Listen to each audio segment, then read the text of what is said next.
할렐루야. 오늘은 4월 24일 월요일입니다. 오늘 우리에게 주신 하나님 말씀은 민수기 18장 1절의 말씀입니다.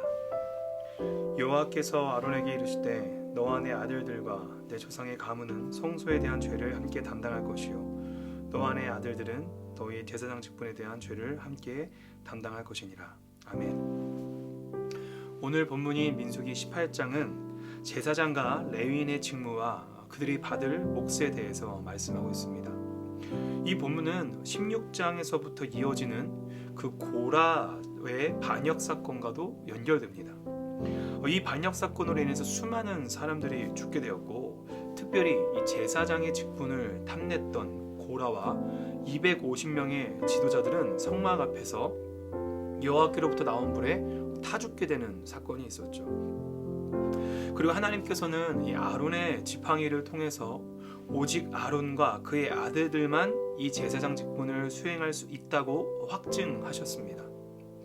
그때 이 이스라엘 백성의 반응이 17장 12절과 13절에 나오는데요. 그들이 이렇게 말합니다. 우리가 다 죽게 되었습니다. 여호와의 성막으로 가까이 나아가는 자마다 다 죽으니 우리가 다 망해야 하는 것입니까? 라고 탄식하면서 묻는 것이죠. 그에 대한 하나님의 대답이 바로 오늘 18장입니다. 하나님께서는 이스라엘 백성들과 함께 거하시기 위해 또 교제하시기 위해 성막을 짓게 하셨습니다. 그런데 죄인은 거룩하신 하나님 앞에 나아갈 수가 없었죠. 하나님은 너무나도 분명한 선이시기 때문에 죄와는 섞일 수가 없으신 분이었기 때문입니다. 그래서 우리에게 그 정결함을 회복하게 하시고 하나님 앞으로 나올 수 있도록 그 하나님의 초대장으로서 주신 것이 바로 제사입니다. 그 제사를 통하여서 이스라엘 백성들이 자신들의 죄를 사함받고 정결하게 되어서 하나님과 친밀해질 수 있는 상태로 나아갈 수 있게 하는 중요한 바로 수단이었던 것이죠. 그리고 하나님께서 바로 이 제사를 잘 수행할 수 있도록 택하여 세운 사람이 바로 제사장들이었습니다. 바로 그 제사장 직분을 아론과 그의 아들들에게 맡기신 거였습니다. 이 1절에서 7절은 이 직분에 대해서 설명을 하고 있습니다. 첫째, 이 직분은 매우 막중한 책임이 있는 직분이었습니다. 제사장은 성소에 대한 죄, 그 제사장 직분에 대한 죄를 담당해야 했습니다. 곧 이 죄에 대한 책임을 가지고 있었다는 것이죠. 앞서 백성들이 두려워했던 것처럼, 또한 나답과 아비후의 사건에서 가르쳐준 것처럼 성막을 섬기는 일은 매우 영광스러운 일인 수도 있지만 동시에 매우 위험하고 두려운 일이기도 했습니다.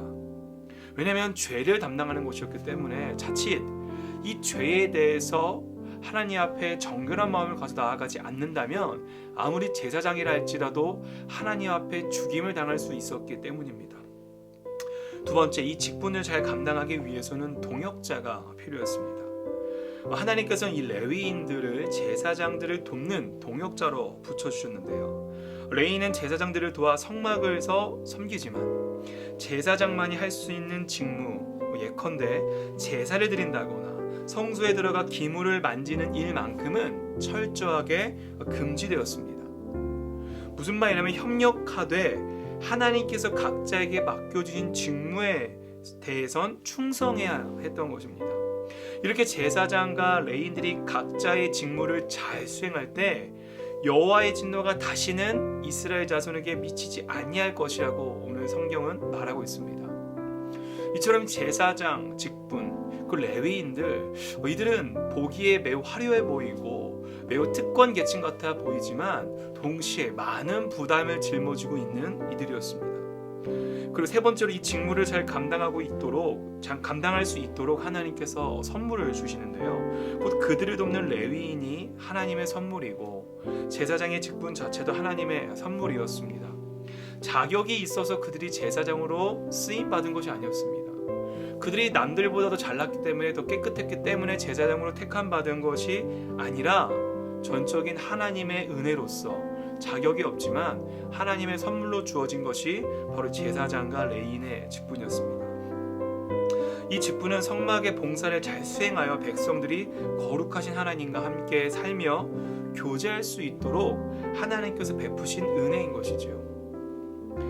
그런데 고라와 250명의 지도자들이 아론의 제사장 직분을 매우 시기하고 욕심냈던 것은 바로 이 직분의 성격을 오해했던 것 같습니다. 이 직분이 보기에 명예, 특권과 관련이 있다고 생각한 거죠. 하지만 살펴본 대로 이 직분은 매우 무거운 책임이 따르고 서로 협력해야 됐으며 하나님의 은혜로 감당할 수 있는 것으로 명예와 특권을 내세울 만한 것이 아니었습니다. 따라서 백성들은 제사장과 레위인의 직분을 시기할 것이 아니라 감사해야 하며 제사장과 레위인들은 책임감을 갖고 겸손히 섬겨야 했죠. 여러분, 오늘날 교회 직분자들도 그리고 성도들도 이 직분의 성격을 잘 이해해야만 합니다. 여러분, 하지만 오늘 제사장의 죄를 담당하고 하나님 앞에 정결해 나가는 이 모습이 오늘날 제사장 하면 떠오르는 것이 비록 목회자이긴 하지만 단지 이것은 목회자만의 영역이 아니라는 것을 우리는 알아야 합니다. 하나님께서는 분명히 우리를 왕같은 제사장으로 삼으신다 하셨습니다. 우리들 또한 하나님 앞에 정결해 나아가는 제사장의 역할을 할 수 있다는 것이지요.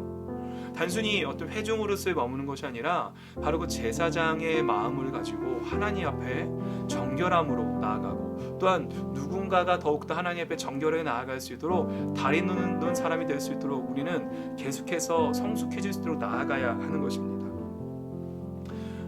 오늘 하루 살아가시면서 우리 성도님들도 과연 하나님께서 나에게 주신 제사장의 직분은 무엇일까? 어떻게 하면 내가 주님 앞에 정결하게 나아갈 수 있을까? 또 어떻게 하면 나로 인하여서 내 주변 이들이 하나님 앞에 정결하게 나아갈 수 있도록 다리 놓는 사람으로서 살아갈 수 있을까에 대한 묵상을 하시면서 살아갈 수 있는 저와 여러분 되시길 주님의 이름으로 축복합니다. 기도하겠습니다. 하늘에 계신 우리 아버지여, 이름이 거룩히 여김을 받으시오며 나라가 임하시오며 뜻이 하늘에서 이루어진 것 같이 땅에서도 이루어지이다. 오늘 우리에게 일용할 양식을 주시옵고 우리가 우리에게 죄 지은 자를 사하여 준 것 같이 우리의 죄를 사하여 주시옵고 우리를 시험에 들게 하지 마시옵고 다만 악에서 구하시옵소서. 나라와 권세와 영광이 아버지께 영원히 있사옵나이다. 아멘.